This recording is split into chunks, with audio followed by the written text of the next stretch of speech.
Boa noite, pessoal. Estamos aqui para mais uma fase, mais uma parte do desafio Estudando em Casa.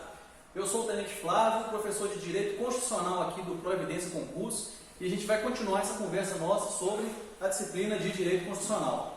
Na última live, na terça-feira passada, a gente comentou sobre vários pontos aí dessa disciplina, né? Vários pontos importantes, e a gente vai continuar na mesma metodologia. Para quem não assistiu a última live, a gente vai passar umas questões aqui, resolvendo as questões, e à medida que for resolvendo a gente vai tratando sobre os assuntos que essa questão vai trazer para a gente e aproveitar para dar uma revisada na matéria, ok? Então, o pessoal está aí convidado a fazer pergunta, a Jennifer está ali com o computador na mão, sempre que tiver pergunta ela vai me repassar aí, eu vou responder, ok? Então vamos fazer uma questão aqui bem interativa, bem bacana para todo mundo sair daqui sem dúvida, ok? Então vamos começar. Pode passar, por favor.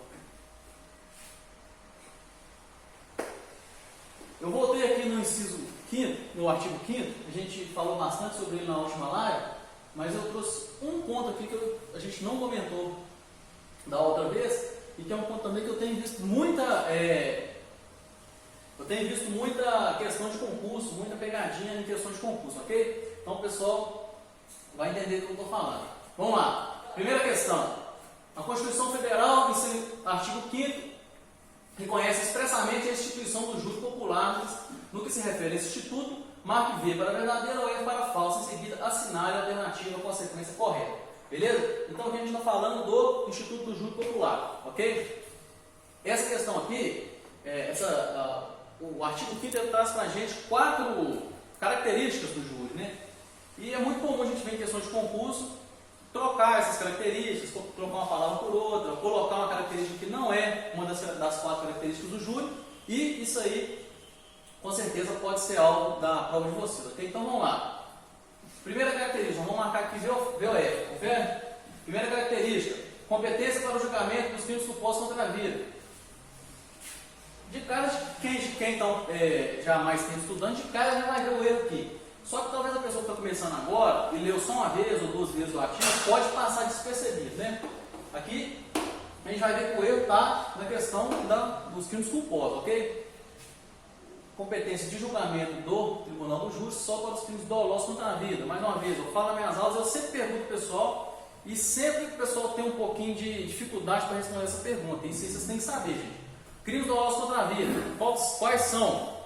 Homicídio, infanticídio, induzimento, instigação ou auxílio ao suicídio e o aborto nas suas diversas formas. São esses 4 crimes contra a vida. Então, por que eu estou falando isso? Não está na Constituição os crimes contra a vida e tal. Mas, vocês têm a disciplina de direito penal e nada impede da banca, né, do CRS ou da banca que for fazer a questão de vocês aí, mesclar as disciplinas, né, fazer essa interdisciplinariedade entre essas questões aí e colocar para vocês lá, por exemplo, um casinho falando que fulano cometeu tal crime contra ciclano e tal, e colocar algumas alternativas lá que envolvam essa competência do Tribunal do Júri. Então é importante que vocês saibam quais são os crimes dolosos contra a vida. Então o erro da primeira está aqui, né?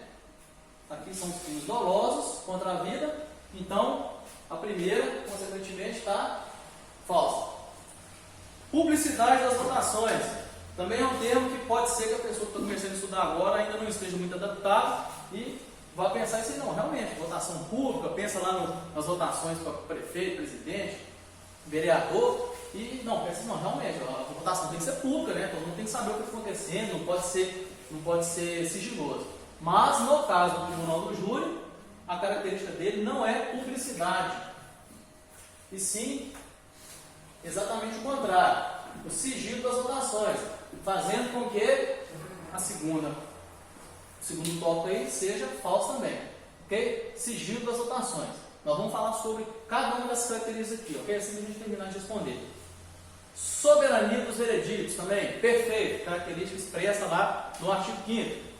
E a plenitude de defesa também, perfeito, característica expressa lá. Então, essas duas últimas são verdadeiras, tornando a alternativa correta a ser marcada no gabarito a alternativa A, ok? Agora eu vou passar o próximo slide e a gente vai comentar mais um pouco sobre isso aqui, falar de cada uma dessas características do júri, que é importante para que vocês consigam absorver esse conhecimento e sedimentar isso aqui. Se cair uma questão disso aqui na prova, que não é difícil acontecer, vocês já vão estar com isso sedimentado, ok? Vamos lá. É reconhecida, isso aqui é texto do artigo 5º, ok? É reconhecida a instituição do júri como uma organização que lidera a lei, sendo asseguradas, ou seja, são características, essas 4. Primeiro, plenitude de defesa, né? Está correto, é o que estava escrito na alternativa lá. Só para vocês entenderem, eu falo isso muito nas minhas aulas, mas com certeza tem pessoas aí que não devem ter assistido a aula minha ainda, porque às vezes não é aluno do Proevidência ainda, mas a diferença entre a plenitude de defesa e a ampla defesa, que a gente ouve tanto falar nos nossos estudos aí, tanto de direito constitucional quanto de direito penal, direito processual penal, a gente sempre vai falar na ampla defesa, né? E qual que é a diferença? Eu vou escrever aqui. A plenitude de defesa, senhores, ela é mais abrangente do que a ampla defesa. Quando eu falo de ampla defesa, o que significa a ampla defesa? A ampla defesa é aquele direito que a pessoa tem, que os acusados em processos penais têm, de utilizar de todos os meios em direito disponíveis, em todos os meios em direito admitidos, para provar a sua defesa, para fazer a sua defesa. Só que a ampla defesa, existe um termo implícito nesse conceito que eu falei, que é o seguinte: a pessoa ela tem o direito de utilizar todos os meios de natureza jurídica em direito admitido. O que significa isso? Significa que toda vez que uma pessoa fizer uma defesa, um recurso ou uma defesa e apresentar lá no âmbito do judiciário dentro do processo penal, o juiz ele é obrigado a conhecer, né, e analisar cada um desses tópicos da defesa, cada um desses pontos que a defesa apresentou, desde que esses argumentos tenham um cunho jurídico. Eu não posso apresentar argumentos filosóficos, não posso apresentar argumentos místicos, argumentos religiosos e esperar que o juiz vá analisá-los. Nesse caso, não precisaria nem analisar. No caso dos processos comuns, dos processos que não são de competência do Tribunal do Júri. Quando a gente fala de plenitude de defesa, e quando eu falei com vocês que ela é mais ampla do que a simples ampla defesa, que já é, né, muito ampla, falando até de forma meio estranha, a plenitude de defesa ela vai trazer para a gente a possibilidade de, lá no julgamento do Tribunal do Júri, no julgamento de mérito, o advogado ou o promotor, né, pode usar de argumentos extrajurídicos. E esses argumentos são válidos, porque o objetivo lá do Tribunal do Júri é simplesmente convencer aqueles 7 jurados que estão ali, que são pessoas leigas, pessoas do povo, e são elas que vão definir ali, se no final, se o réu vai ser condenado ou absolvido. No Tribunal do Júri, não sei se todo mundo está familiarizado com a dinâmica, mas no Tribunal do Júri a gente sabe que não é o juiz togado, o juiz de direito, que define sobre a condenação ou a absolvição do réu. Quando o julgamento é desses 4 crimes que eu falei, os crimes dolosos contra a vida, quem define vão ser os 7 jurados. Então, o advogado ele pode usar de argumentos religiosos, ele pode simplesmente chegar lá na tribuna e falar que o cliente dele cometeu o crime mesmo, que ele matou, mas que a gente tem que perdoar as pessoas, porque Jesus ensinava a gente a perdoar e tudo. Então, esse é um argumento que não tem nada de jurídico nele. Se eu apresentasse esse argumento em qualquer outro tipo penal, em qualquer outro processo que não seja do Tribunal do Júri, o juiz não precisava nem de ler ele, né? Ele não tem obrigação nenhuma de refutar aquele argumento e nem de falar a opinião dele sobre aquele argumento. Mas no júri não, no júri é levado. Por isso que a gente fala de plenitude de defesa. Beleza? Sobre o sigilo das votações. Por que as votações do júri são sigilosas? Não é que elas são totalmente sigilosas, ninguém fica sabendo. Existe uma quantidade mínima de pessoas que vai ficar ali, que vai acompanhar tudo. O promotor, o advogado de defesa, cada um vai ter seu representante, o juiz vai acompanhar. Então, assim, não é que é só os jurados que votam ali de forma sigilosa e depois passam qual foi o resultado. Não é assim que funciona, não. O sigilo é para o público, de forma geral, né? Porque uma sessão do Tribunal do Júri é aberta, qualquer pessoa pode entrar lá assistir, né? Está passando na frente do fórum, entrou lá, está acontecendo no júri, a pessoa pode sentar lá dentro e assistir. Menos no momento das votações. No momento das votações, o juiz vai pedir para todo mundo se retirar, vai ficar só algumas pessoas lá. Esses votos vão ser sigilosos justamente para proteger a integridade física dos jurados. Porque tem todo um sistema que é realizado lá para que essas pessoas nem seja possível saber quem votou sim, quem votou não, mas isso aí é assunto para outra aula, beleza? Então, sigilo das votações. Soberania dos vereditos, né? Veredito é a decisão do júri popular, como se fosse a sentença, né? Mas expedida pelo júri. Ele é soberano porque são raríssimas as possibilidades de se alterar uma decisão do júri, né? Por isso que fala que ela é soberana. E a competência para o julgamento dos crimes dolosos contra a vida, que é o que eu já falei, né? A competência do júri, competência objetiva, não tenho o que falar sobre isso, ok? Pode passar, por favor, gente. Então vamos passar para a segunda questão.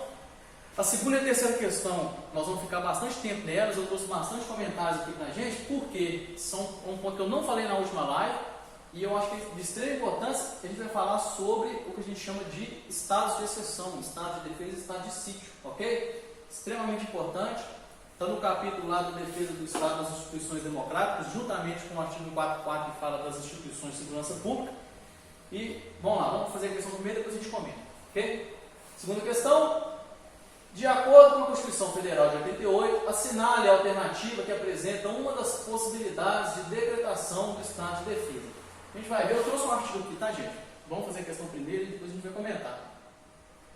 O artigo que trata sobre o estado de defesa, ele vai trazer quais são as possibilidades, quando é que o presidente vai poder decretar o estado de defesa.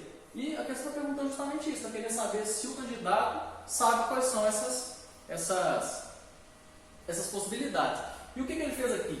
Ele misturou a questão com as possibilidades de decretação do estado de sítio, que é como se fosse o irmão do estado de defesa aqui, né, para casos mais graves. Nós vamos entender isso aí daqui a pouco, beleza?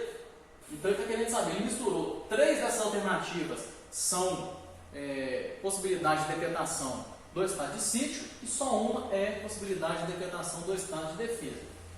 Se você chegou a um ponto, tem uma questão dessa aqui, e você não tem ideia, formule o seguinte raciocínio: o estado de defesa é mais brando, ele é decretado primeiro. Se eu não resolver com o estado de defesa, eu decreto estado de sítio. Uma das possibilidades é essa, mas pensa assim que você vai entender. Você vai talvez conseguir eliminar umas duas ali e ficar com pelo menos 50% de chance de acertar, né? Ao invés de 25%. Então, vamos pensar que o estado de sítio é sempre mais grave, né? Vamos ver as alternativas. Calamidade de grandes proporções da natureza. Estou na dúvida ainda, não sei se é de defesa ou de sítio. Comoção de grave repercussão nacional. Grave repercussão nacional, país inteiro, está parecendo ser mais grave, tá? Resposta à agressão armada estrangeira. Agressão armada estrangeira, o Brasil está sendo atacado, tem um país estrangeiro atacando o Brasil, muito grave, né? Não está parecendo ser estado de sítio? Declaração do estado de guerra. Raciocínio inverso, o Brasil vai atacar algum país. Essas duas situações aqui são muito parecidas, né? E muito graves, inclusive. Então essas duas aqui já dá para eliminar fácil. Guerra e agressão armada estrangeira, com certeza vai ser a ferramenta mais grave ali, né? Vai ser, com certeza vai ser o estado de sítio. Então nós ficamos com essas duas aqui. Falou de calamidade da natureza, qual das duas parece ser mais grave? Grande calamidade da natureza ou comoção de grave repercussão nacional? Eu entendo que esse aqui parece um pouco mais grave, né? Então, mesmo sem o aluno saber, mesmo sem o candidato saber, formulando esse raciocínio, sabendo esse detalhe mínimo sobre as diferentes estágios de sítio e estágio de defesa, eu acho que já dá para marcar aqui a letra A e correr para o abraço, ok? Alternativa correta. Letra A. Vamos entender agora o porquê. Vamos falar um pouco mais sobre o estágio de defesa e estágio de sítio, que agora nós vamos aprofundar.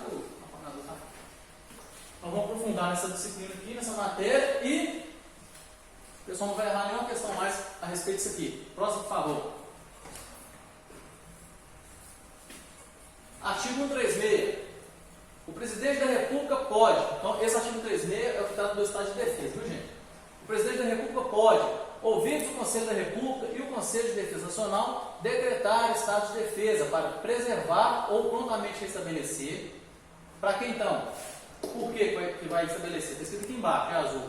Preservar ou restabelecer a ordem pública e a paz social. Onde? Em locais restritos e determinados. Então, peraí, mais uma característica. Estado de defesa em locais restritos e determinados. Uma das primeiras diferenças aí. Falou que é repercussão nacional, que é no país inteiro, já não pode ser isso aqui. Beleza? Restabelecer o quê? a ordem pública ou a paz social ameaçadas por grave e iminente instabilidade institucional ou atingidos por calamidades de grandes proporções da natureza. É a alternativa lá da nossa questão anterior aí, que a gente marcou como sendo a correta. Confere? Então são duas possibilidades: iminente instabilidade institucional ou calamidade de grandes proporções da natureza. As duas possibilidades de instauração, né, de decretação do estado de defesa. Coloquei aqui de azul, pessoal, e olhando depois, ok? Então, passa, por favor.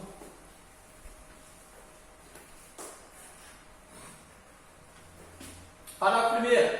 O decreto que institui o estado de defesa determinará o tempo de sua duração, especificará as áreas a serem abrangidas, não são áreas específicas, e indicará, nos termos e limites da lei, as medidas coercitivas a vigorarem, dentre as seguintes. Primeira característica que a gente vê sobre as medidas coercitivas. O artigo fala expressamente que as medidas coercitivas, o que é coerção? O que é coagir? É se obrigar alguém a fazer aquilo que ela não quer, não é? É isso aí que a gente está falando. A gente vai então restringir alguns direitos durante esses estados de exceção. Só para vocês entenderem o raciocínio, gente, estado de defesa e estado de sítio vão ser decretados em situações graves. A gente está aí vivendo um surto, uma pandemia. Já foi cogitada a possibilidade de instalação de estado de sítio no Brasil, inclusive. E eu não sei se vai ser, mas já foi cogitada essa possibilidade. Qual que é a vantagem de se fazer isso? Para a administração pública, digamos assim. Porque esses dispositivos constitucionais, eles permitem que sejam restritos ou até mesmo suspensos alguns direitos constitucionais, algumas garantias individuais, nós vamos entender tudo aqui agora. E faz com que talvez, numa situação de crise, o administrador público ele tem que tomar algumas medidas para realmente fazer com que as pessoas adotem ali a conduta que ele quer. A gente está vendo aí no momento de pandemia, essa discussão aí sobre se a administração pública pode obrigar as pessoas a ficar em casa ou não, se a polícia pode prender quem está na rua ou não, se pode prender quem está desrespeitando aí as medidas de isolamento, né? Se for decretado um estado de sítio, por exemplo, e no decreto vai ter escrito lá, a pessoa responsável por executar essa medida vai ser, alguém vai ser indicado para fazer isso pelo presidente, e essa pessoa vai ter total autoridade para restringir vários direitos, inclusive de circulação. Nós vamos ver aqui, beleza?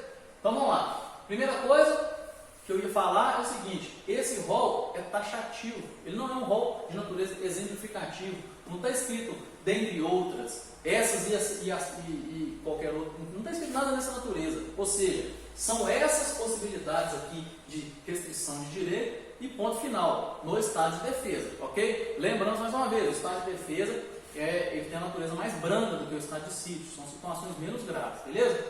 Então quais são essas medidas coercitivas que podem vigorar durante o estado de defesa? Primeiro, restrições aos direitos de. Repare que eu marquei lá, restrições, não está escrito suspensão, está escrito que o direito vai ser restrito. Restringir é diminuir um pouquinho ali, tirar uma beiradinha de cauda de lá, não suspender totalmente. Nós vamos ver que a palavra suspensão vai aparecer quando a gente fala de estado de sítio, ok? Restrição ao direito de reunião, ainda que exercida no meio das associações, né? A restrição pode ser de horário, vai poder ter reunião só de 7 da manhã até meio-dia. Não vou suspender as reuniões, mas eu vou restringir. Né? Vai poder ter reunião só nos locais X e Y, não pode ser em qualquer lugar mais. Duração, a reunião não pode durar mais de meia hora, pode ser só até meia hora, só até uma hora, entendeu? Eu estou restringindo o direito de reunião, ainda não estou suspendendo. Sigilo da correspondência, sigilo de comunicação telegráfica e telefone. Lembra quando a gente falou até na última aula? Artigo 5º fala com a gente da inviolabilidade do sigilo da correspondência, comunicação telegráfica e comunicação telefônica e comunicação de dados. E ele traz para a gente como a única exceção a possibilidade de quebra de sigilo telefônico através das interceptações, né? Então está aqui uma exceção ao sigilo das comunicações telegráficas e ao sigilo inclusive das correspondências. A única tipo de sigilo que não traz aqui nesse artigo e nem no artigo 5º é o sigilo de dados, que não é trazido em nenhum dos dois, por nenhuma exceção, ok? Então vamos lá. Então pode ser restringido o sigilo da correspondência e o sigilo da comunicação telegráfica e telefônica, ok? Telefônica já podia ser, né, mas eu estou falando aqui, inclusive, pelo executor da medida aqui, ó, eu não estou nem falando de lei de interceptação telefônica, não, estou falando de uma coisa mais prática, ok? 2. Ocupação e uso temporário de bens e serviços públicos nas hipóteses de calamidade pública, respondendo à União pelos danos e custos decorrentes, né? Então, no caso de calamidade pública, tem essa segunda opção aqui, que é a ocupação e uso temporário de bens. Muito parecido com aquele Instituto da Requisição Administrativa, que eu já tratei com vocês, quando a gente fala das possibilidades de intervenção do Estado na propriedade. Eu explicou já como funciona isso aí, ok? Então, ocupação e uso temporário de bens no caso de calamidade. Próximo, por favor.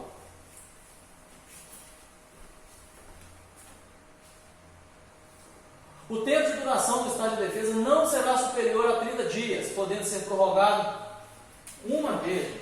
Marcos, aqui é talvez uma das diferenças mais importantes entre estado de sítio e de defesa, né? São várias, mas essa aqui talvez não caia mais em prova, nós vamos ver. Uma vez, então, não pode ser mais de 30 dias, ou seja, tem que ser até 30 dias, prorrogado uma única vez por até 30 dias. Ah, precisa de mais alguma coisa, não resolveu. Então nós vamos ver como é que nós vamos fazer. Nós vamos passar para estado de sítio, se for preciso, mas não vai continuar com o estado de defesa, ok? Então, o prazo máximo que a Constituição traz, 60 dias. Tem isso na cabeça, porque pode ter alguma questão perguntando isso aí. O prazo máximo que a Constituição prevê para o estado de defesa são lá, mas seria 60 dias, beleza? Prorrogar uma vez por igual período. Então, o mesmo raciocínio da prorrogação do concurso público que a gente já estudou, se for estabelecido um estado de defesa por 20 dias, ele pode ser prorrogado só por mais 20. Né? É prorrogado por igual período. Se for 30, mais 30. Se for 15, mais 15. Ok? Se persistir as razões que justificam, né? Então, beleza. Está aqui, prazo máximo de 30 dias. E o decreto tem que ter lá o prazo, áreas abrangidas e as medidas. É o que está escrito lá. Próximo, por favor. Vamos fazer a terceira questão, que ainda é sobre esse tema, e depois dela nós temos alguns slides ainda para terminar de explicar essa parte da matéria, ok? Consoante as disposições contidas na Constituição Federal acerca do estado de defesa e estado de sítio, assinar a alternativa correta. A segunda questão ele falava só sobre o estado de defesa, agora nós vamos misturar as duas, ok? Letra A.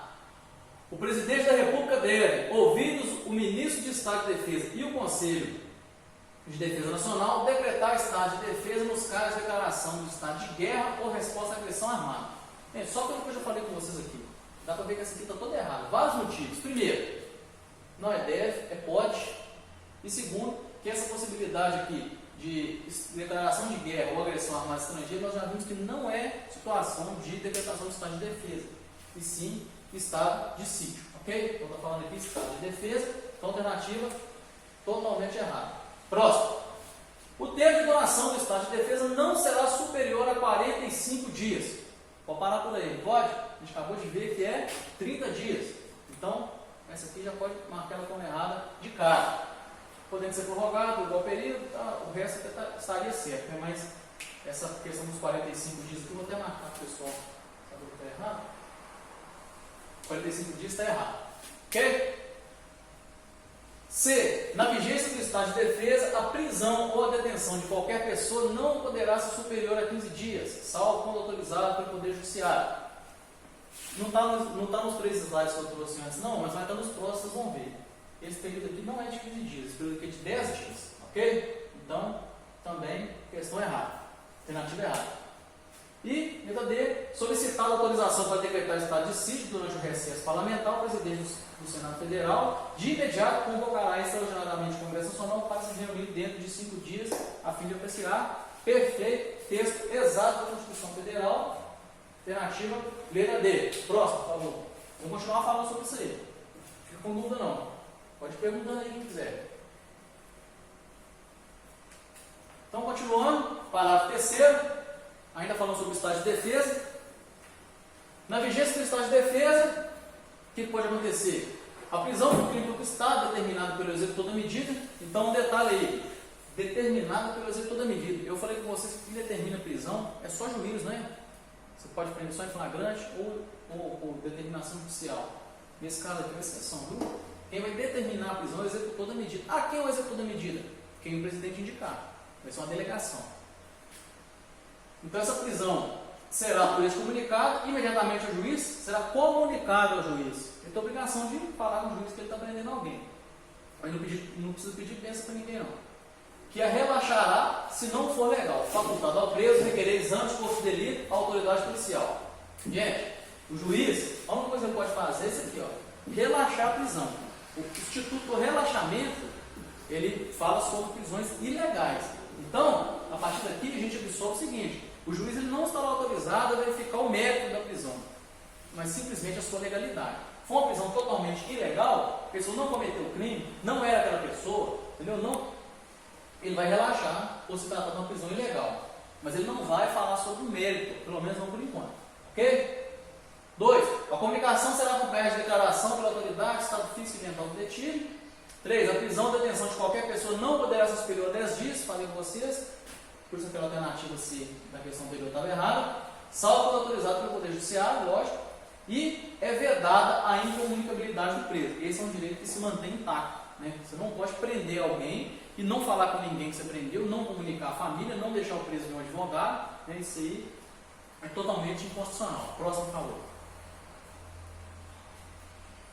Parágrafo 4. Decretado o estado de defesa ou a sua prorrogação, o presidente da República, dentro de 24 horas, submeterá o ato com a respectiva justificação ao Congresso Nacional e decidirá por maioria absoluta. Um detalhe que eu esqueci de falar com vocês. Lá no caput do artigo 136, quando fala do estado de defesa, vocês vão analisar, se vocês tiverem isso, podem voltar e ver, que para a decretação do estado de defesa, o presidente não precisa solicitar ao Congresso. Ele vai decretar primeiro e vai submeter o decreto à apreciação do Congresso. Está aqui, ó, decretado o estado de defesa, o presidente, dentro de 24 horas, vai submeter o ato à apreciação do Congresso, que vai decidir por maioria absoluta no prazo de 5 dias. Ok? Vai ser convocado no prazo de 5 dias. Então, ele vai decidir por maioria absoluta, grave isso aqui, porque vai ter questão que vai falar que isso aqui é maioria simples, ou vai estar só escrito maioria, ponto final, que está errado, tem que estar escrito maioria absoluta. Maioria absoluta significa, senhores, 50% mais um dos membros existentes na casa, dos membros que fazem parte do Congresso, né? Se eu tenho lá 500 e porrada, sei lá, nem lembro quantos deputados tem agora de cabeça, 500 e... esqueci. Mas tem mais 500 lá, e mais 81 senadores. Então suponhamos lá que tem 600 parlamentares, 600 e poucos. Eu preciso, para aprovar ou para rejeitar o decreto de estado de defesa, eu preciso da maioria desses 600 e poucos que tem lá. Não é só de quem está lá na casa, porque a gente sabe que no Congresso não é toda sessão que está todo mundo. Não é todo deputado que vai em toda sessão, nem todo senador. Tem reunião lá de 500 e poucos deputados, tem lá só 100. Se fosse maioria simples, a metade desses 100 que foram lá já serviram, que foram naquela sessão. Mas a maioria absoluta, então a metade dos que existem, de todos os parlamentares da casa. E nesse caso nós estamos falando do Congresso Nacional. Então isso aqui vai ser uma sessão conjunta, somada a Câmara dos Deputados e o Senado Federal, ok? Então beleza, lá. Está escrito ali, o presidente submete a apreciação do Congresso depois de decretar o estado de sítio. A gente vai ver que isso é o contrário no caso do estado de defesa. A gente vai ver que isso é o contrário no caso do estado de sítio, ok? Próximo, por favor. Parágrafo 6º. O Congresso Nacional apreciará o decreto dentro de 10 dias contados do seu recebimento, devendo continuar funcionando enquanto vigorar o estado de defesa. Então ele tem 5 dias, o Congresso tem 5 dias depois de convocar. Então vamos ver como é que funciona essa linha temporal, desde o começo. O presidente decretou. Decreto, está aqui. Ele vai ter aqui 24 horas. Para quê? Para mandar para o Congresso Nacional, submeter a apreciação do Congresso. Ele vai fazer isso na pessoa do presidente do Congresso, né? Que é o presidente do Senado. O Congresso Nacional vai convocar todos os outros parlamentares.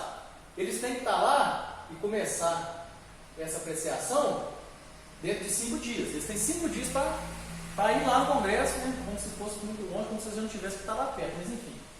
Eles têm 5 dias para chegar no Congresso e começar a apreciação, né? Então,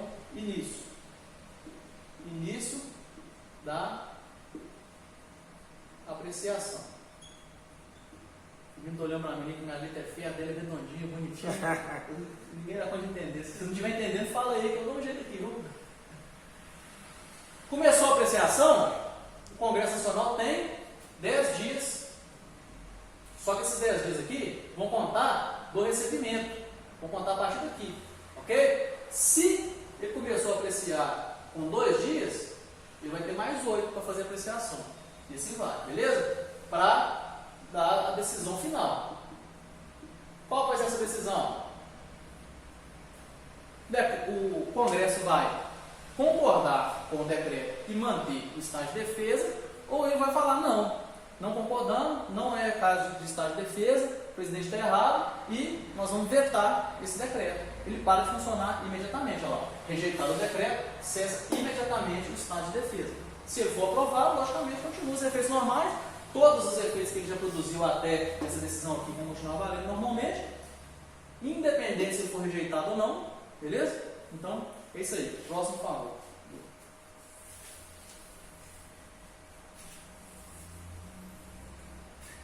Então, vamos começar a falar sobre o estado de sítio, artigo 137. O artigo 136 fala do estado de defesa e o artigo 137 fala do estado de sítio.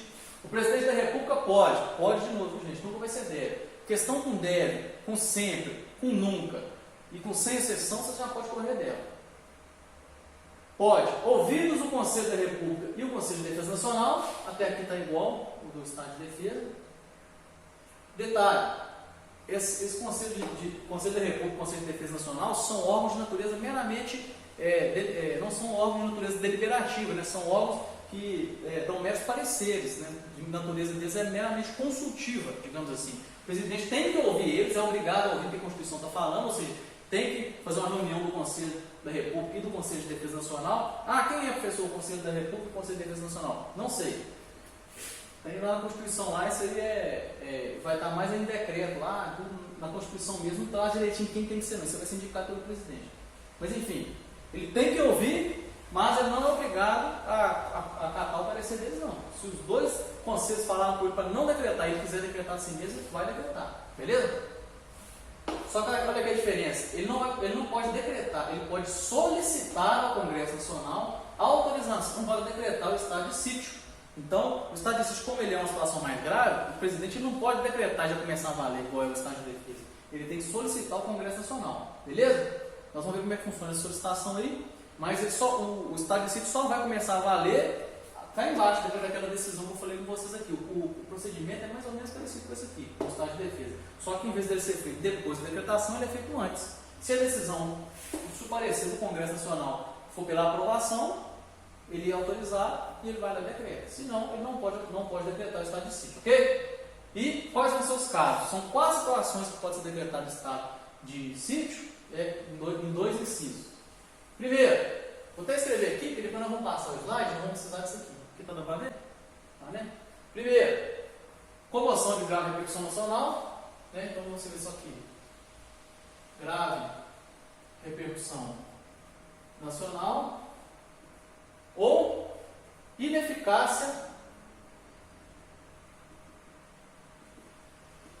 do estado de defesa. Então esse é o inciso 1, 2 situações do inciso 1. E as do inciso 2, que vai ser praticamente guerra. São 2 aqui, mas ou o Brasil atacando alguém, ou o Brasil sendo atacado por alguém, né? O Brasil declarando guerra, ou o Brasil tendo uma agressão armada aí. Beleza? Parágrafo único. O presidente da República, ao solicitar a autorização para o estado de sítio, ou sua prorrogação, relatará os motivos, tá? E vai decidir sempre, gente, sempre maioria absoluta, ok? Próximo. 138. O decreto de estado de sítio indicará a sua duração, as normas necessárias de execução e as garantias constitucionais que ficarão suspensas. E depois publicado, o presidente designará executor para lá. Detalhe mais importante do artigo 138, gente. Vocês lembram quando a gente falou de estado de defesa? Eu falei lá que o rol é taxativo das possibilidades de restrição de direitos, que são só aqueles lá e pronto, que não tem margem para interpretação e para adicionar algumas outras restrições ali. Aqui, no estado de sítio, muito pelo contrário. Vocês vão ver que a regra lá, o presidente, né, quando decretar, ele vai indicar a duração, as normas necessárias e quais garantias constitucionais estarão suspensas. O artigo não traz nenhum rol falando que pode suspender essa e aquela outra, não. Qualquer uma. Garantia constitucional pode ser suspensa qualquer uma. Isso é muito perigoso, muito sério, beleza? Então vamos lá. O estado de defesa, eu escrevi aqui para vocês lembrar, fala de restrições. O estado de sítio fala de suspensões, que é muito mais grave, tá certo? Suspensão é eliminar, acabar, extinguir. Ok? Próximo, por favor. Parágrafo 1º. Estado de sítio, no caso do artigo 1371, grave repercussão nacional ou ineficácia no estado de defesa, não poderá ser decretado por mais de 30 dias. Então, isso aqui não pode ser decretado por mais de 30 dias. Por enquanto, parecido com o estado de defesa, né? Nem prorrogado de cada vez por prazo superior. Então, prorrogação também mais 30. Ah, professor, então isso aí é igual ao estado de defesa? Não, não é, porque o estado de defesa fala que a prorrogação é por uma única vez. E no estado de sítio, está falando aqui, ó, de cada vez. Então aqui pode ser mais 30, mais 30, mais 30, infinitamente. Só que tem que ser sempre decretado de 30, essa prorrogação tem que ser sempre decretada de 30 em 30 dias. A cada prorrogação o presidente tem que pedir autorização para o Congresso Nacional de novo e ele tem que decidir de novo por maioria absoluta, ok? Mas não existe prazo determinado para o estado de sítio. Primeira regra é essa, não existe prazo determinado para o estado de sítio. Beleza? Próximo, continuando, né? No caso do inciso 2, caso de guerra, poderá ser decretado por todo o tempo que perdurar a guerra ou agressão armada. Então aqui já não tem esse esquema de 30 mais 30 mais 30 não. Aqui é tempo indeterminado. Ok? Tempo determinado. Ah, mas então não vai colocar a data lá que vai acabar? Não, vai acabar quando acabar a guerra. É assim que funciona, beleza? No caso do inciso 2, tempo determinado. No caso do inciso 1, também tempo determinado, mas prorrogações periódicas a cada 30 dias, ok? Parágrafo segundo. Solicitada autorização para decretar estado de sítio durante recesso parlamentar, presidente do Senado, mesma coisa estado de defesa, né? Está no recesso, tem 5 dias para chegar lá e começar a apreciar. O Congresso Nacional permanecerá em funcionamento até o termo. Mesma coisa também no estado de defesa. Próximo, por favor. Na vigência do estado de sítio decretado no fundamento do 1371, só poderão ser tomadas contra as pessoas as seguintes medidas. Então, gente, eu falei com vocês que durante o estágio de sítio podem ser suspensas quaisquer garantias constitucionais. Mas existe uma pequena exceção, uma pequena restrição aí, que é, se o estado de sítio for decretado com base no inciso primeiro só, no inciso 2 não, no inciso 2 também continua ilimitado. Mas no inciso 1, só pode ser tomada contra as pessoas as medidas que estão aqui. Ou seja, primeira conclusão, existe uma restrição das medidas coercitivas, né, das suspensões a serem tomadas contra as pessoas, no caso de declaração do estado de sítio com base no 1371. E a segunda é que não existe essa restrição se for medidas tomadas contra objetos, contra propriedades, né, que não sejam contra pessoas, beleza? Vocês entenderem. Então vamos lá, primeiro, obrigação de permanência em localidade determinada, né? A gente fala aqui de forma leiga, chamado toque de recolher. Detenção em edifício não destinado a acusados ou condenados por crimes comuns. Posso prender as pessoas num prédio qualquer? Posso, desde que não seja uma cadeia lá que esteja sendo presas também outras pessoas acusadas por crimes, né, comuns. Restrições relativas à inviolabilidade da correspondência, sigilo das comunicações, prestações de informações, liberdade de imprensa, radiodifusão e televisão, isso que é censura. A administração pública ela pode censurar todas essas liberdades aqui de imprensa, de televisão, radiodifusão e tudo, com a finalidade de atingir o bem aí, o objetivo dela, que fez com que o estado de sítio fosse decretado. Beleza? Próximo favor. 4. Suspensão da liberdade de reunião. Suspensão, não é restrição não. Não é aquele negócio de marcar horário, mas não. Acabou, não pode mais reunir. Busca e apreensão de homicídio. Gente, olha que seriedade isso aqui. Quem decreta isso aqui é só juiz. Nesse caso aqui, não vai ser ordem judicial, vai ser o executor da medida, decretar a busca e apreensão de homicídio. Ok? Intervenção das empresas civis públicas. Intervenção o que é, gente? Tira o presidente e agora eu vou administrar aqui por minha conta por um tempo. Porque eu preciso dessa empresa aqui, eu preciso que ela produza, sei lá, munição, eu preciso que ela produza alimento para o meu soldado na guerra lá, eu preciso que ela se vote para algumas finalidades específicas que talvez não é o que ela está fazendo. Requisição de bens, ok? Bens particulares, intervenção do Estado na propriedade, ok? Não se inclui nessas sessões do inciso 3 a difusão de pronunciamentos parlamentares efetuados em suas casas. Aquela censura que eu falei com vocês, lá dentro do parlamento ela não se aplica, ok? Por favor, próximo. Então vamos para. Nós falamos aí, eu acredito que tenha esgotado pelo menos o mais importante sobre a questão do estado de sítio e estado de defesa. Falta pouco tempo para terminar a live, vai dar tempo de terminar as outras duas questões que faltam, ok? Se alguém tiver alguma pergunta sobre esse assunto, eu sei que é um assunto complicado, para quem está vendo a primeira vez aí deve ter ficado um pouco perdido. Pode perguntar, Pode falar à vontade aí que a gente volta no assunto e transmite, ainda dá tempo, ok? Então, vamos lá. Quarta questão. Segundo a Constituição Federal de 88, assinar a alternativa correta. Então, nós vamos voltar lá no artigo 5º agora um pouco para fazer uma revisão sobre alguns tópicos que eu não falei na outra live. Letra A. São invioláveis a intimidade, a vida privada, a honra e a imagem das pessoas, assegurado o direito de indenização exclusivamente pelo dano material decorrente de sua violação. Então, gente, aqui, só dizer essa palavra exclusivamente aqui já fica um pouco duvidoso, né? Eu já falei com vocês. Esse tipo de palavra aqui, que é muito radical, geralmente em questões de prova, torna ela errada. Então, exclusivamente por dano material, não, porque a gente sabe que na Constituição traz lá que essa indenização pode ser por dano moral e material. Então, essa palavra está errada e letra A também errada.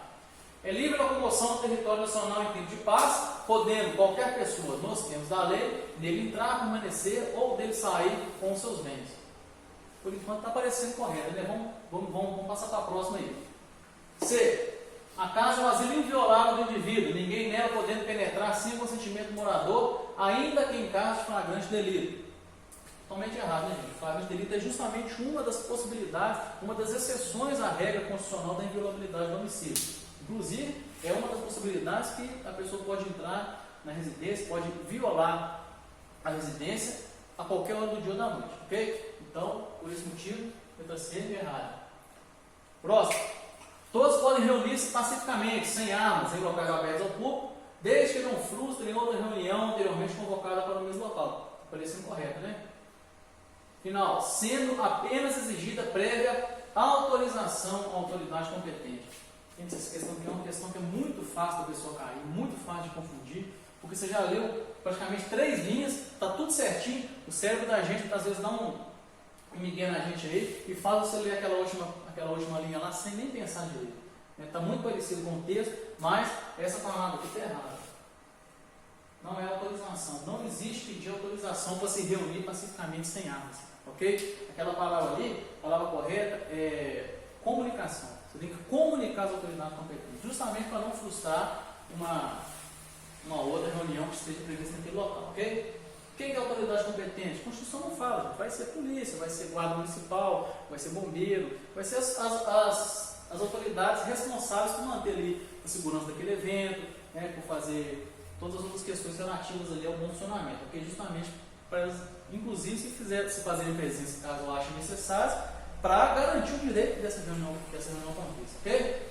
Então, por eliminação, questão correta, letra B. Vamos passar. Então, chegamos aí à quinta questão. Depois da quinta questão tem mais alguns tópicos aqui que eu vou relembrar com vocês. Vamos resolver a questão primeiro e depois a gente fala sobre isso. Quinta questão e última. Segundo os direitos e deveres individuais e coletivos descritos no texto constitucional. A. Nenhum brasileiro nato ou naturalizado será extraditado. Nenhum, gente. Falou nenhum, já falei com vocês, né? Já deixando no stand-by aqui, não sei não. Vamos passar para a próxima. Conceder-se-á habeas corpus para assegurar o conhecimento de informações relativas à pessoa do impetrante. A gente falou de forma muito extensa sobre isso aqui na última live. Falou de remédios constitucionais, vocês têm que ter uma palavra, que sempre falou de um remédio específico, vocês têm que ligar naquela palavra. Falou de habeas corpus, na cabeça você já tem que bater na hora, liberdade de locomoção. Falou de habeas data, informação.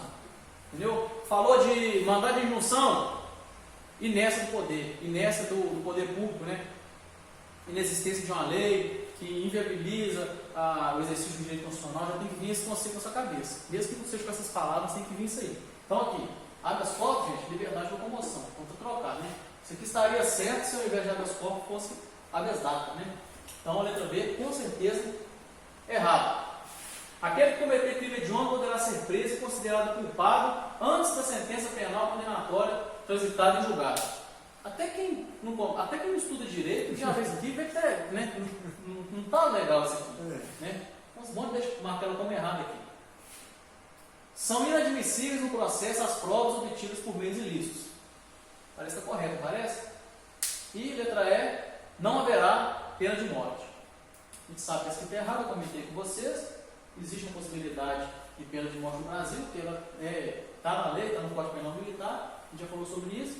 E essa letra A aqui também está errada, nós vamos entender agora por quê, tornando aqui a letra D uma alternativa correta dessa questão. Vou passar sobre esses tópicos aqui, para a gente poder entender, principalmente das questões que estão erradas. Deixa eu passar, por favor. Primeira coisa, a questão da pena de morte, né? A Constituição ela traz expressamente as penas que não podem existir no Brasil, né? Que não haverá penas. Letra A, de morte, salvo em caso de guerra declarada, nos termos do artigo 84/19, que é o que trata do Código Penal Militar. Então, tem pena de morte no Brasil? Tem, mas tem que ter guerra declarada, né, que a gente vai trazer lá no artigo 10 do Código Penal Militar, os crimes militares em tempo de guerra. Lá vai ter pena, tem lá, fazer isso, aquilo outro, pena, morte. Quem nunca viu, dá uma olhadinha lá no Código Penal, curiosidade, é bacana. Beleza? Morte não é morte moderna não, viu, gente? Não é morte por choquinho, injeção letal, não é fuzilamento mesmo, né? Igual filme. B, de caráter perpétuo, trabalhos forçados, banimento e cruéis. Então, ou seja, a morte, pena de morte, por si só, está escrito lá, pena de morte. A questão de perguntar quais são as penas vedadas no Brasil. Pena de morte? Não, ela não é vedada, ela é permitida. Né? Porque aqui está as penas que são proibidas, né? Mas ela traz ali uma ressalva em relação à pena de morte. Ok? Próximo. Questão da extradição, que eu falei com vocês que ia falar. Alternativa A. Ela está escrito que nenhum brasileiro nato naturalizado será extraditado. Vamos entender isso aqui? Não tem tempo ainda. A Constituição traz o seguinte: nenhum brasileiro será extraditado, salvo ou naturalizado. Então, primeira coisa, vamos entender isso aqui. Brasileiro. Nós temos duas classificações de brasileiro, só duas. O brasileiro nato e o brasileiro naturalizado. Esses dois são brasileiros. E fora aqui eu tenho o que a Constituição chama de estrangeiro. Estrangeiro é quem não é nem brasileiro, nada é naturalizado. Todo mundo que estiver fora dessas duas classificações é considerado estrangeiro. Beleza? O brasileiro nato, a Constituição já está de forma expressa e sem nenhuma exceção nem nada. Esse aqui nunca será extraditado. Nunca será extraditado esse cara aqui, ó, brasileiro nato. E o brasileiro naturalizado? Aí justamente o que a Constituição traz a exceção para nós. Okay? O estrangeiro pode ser extraditado? Pode. O estrangeiro pode ser extraditado. E o naturalizado? Pode, em algumas situações. Então aqui vai ser como se fosse um meio termo. Aqui nunca pode, aqui sempre pode, e aqui pode às vezes. Vamos ver quando que são essas situações, né? O naturalizado ele vai ser extraditado em caso de crime comum. Só vamos escrever aqui para vocês entenderem. Crime comum e tráfico de drogas. São essas duas possibilidades que a Constituição traz. Crime comum, qualquer outro crime que não seja tráfico de drogas, né? Ele vai poder ser extraditado lá, em caso de crime comum praticado antes. Se o crime comum for praticado antes da naturalização, eu sou italiano e fui naturalizar brasileiro, porque eu tenho um pai que é brasileiro, tenho parente, eu sou ascendente brasileiro. Antes de eu naturalizar brasileiro, eu cometi um crime comum. Aonde? Qualquer lugar. Lá na Itália, qualquer lugar lá na Europa, por exemplo. Cometi um crime comum lá, viajei para o Brasil, naturalizei brasileiro. Se a Itália solicitar a minha extradição, eu posso ser extraditado por causa disso, mesmo depois da naturalização. Crime comum, antes. E no caso de tráfico de drogas, a qualquer tempo, ou seja, o legislador constitucional, constituinte originário, ele entendeu que o tráfico de drogas é um crime mais grave, né? Sim, foi talvez. A gente pode achar que existem crimes mais graves hoje, existem talvez as possibilidades de coisas que são até mais graves que o tráfico, eu concordo. Mas na época, lá em 1988, talvez ele imaginou que o tráfico de drogas era um crime absurdamente grave e que ele deveria dar um tratamento mais contundente para combater o tráfico de drogas nesse sentido. É uma das ferramentas que ele trouxe. Então, para a questão de tráfico de drogas, envolvimento em tráfico de entorpecentes e drogas, né? qualquer tempo que ele cometer esse crime, seja antes ou depois da naturalização, ele pode ser extraditado. E no caso de crime comum, só para crimes cometidos antes da naturalização. Beleza? Só para vocês entenderem aqui também. Gente, extradição não é deportação, não. Extradição não é o cara que está ilegal no país, a imigração vai lá, pega, igual vocês viram aqui filme dos Estados Unidos, e joga os mexicanos para a fronteira lá, não. Deportação é medida administrativa de pessoas que estão em situação irregular de passaporte, né, no país. Extradição é aquela possibilidade da pessoa, ela é solicitada, ela é requisitada pelo país. Primeira coisa, para a pessoa ser extraditada, o outro país tem que requisitar.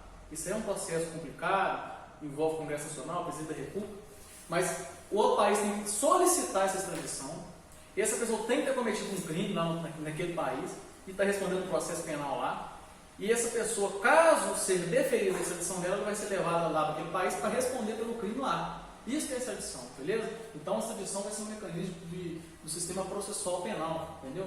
Digamos assim, internacional, né? Tem que ter acordo de extradição, não é todo país que extradita as pessoas, né? Tem que ter essa solicitação e tem que ter essa aceitação também, beleza? Inclusive, aqui, ó, o próximo inciso fala que não será concedida extradição de estrangeiro por crime político de opinião. A única exceção que o estrangeiro não vai ser extraditado, eu falei que é sempre que pode ser extraditado, mas não é sempre não, tem essa exceção aqui. Não será concedida extradição de estrangeiro por crime político ou de opinião. Então, se a pessoa está procurando asilo político aqui no país, teve lá aquela briga lá na Venezuela, né? Um falando que era presidente, o outro também falando que era presidente. Um tomou lá a boca do outro e falou que os dois falaram que era presidente dentro do mesmo país. E um manda prender o outro.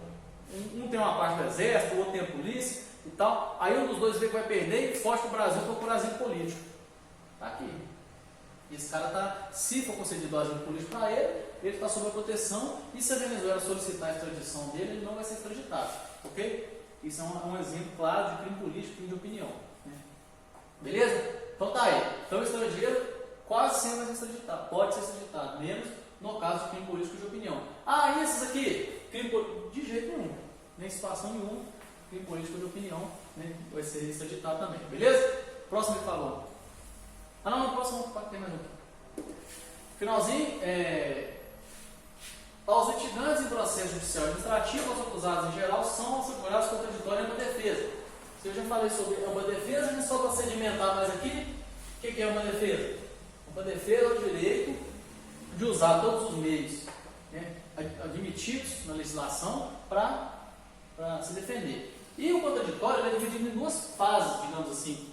O contraditório é o direito de você ter conhecimento, você saber pelo que você está sendo acusado e você ter a oportunidade de falar, a oportunidade de contradizer. Isso é contraditório, beleza? Então vamos para o último? Não tem o último não, né? Tem que ir lá que é o último. É isso mesmo? É isso mesmo, esse que é o último. Confere. Então, pessoal, espero ter ajudado. Né? Nós vamos fazer mais outras lives aí. O desafio estudando em casa continua. A Providência está aí firme para ajudar o pessoal aí a continuar no ritmo de estudo mesmo aí nessa situação difícil, ok? Estou à disposição, qualquer pergunta aí, eu sempre passo meu celular para o pessoal das minhas turmas aí, pode mandar mensagem no WhatsApp, pode fazer pergunta, pode pedir questão, pode pedir material, o que quiser, nós estamos à disposição, beleza? Um abraço, até a próxima, boa noite.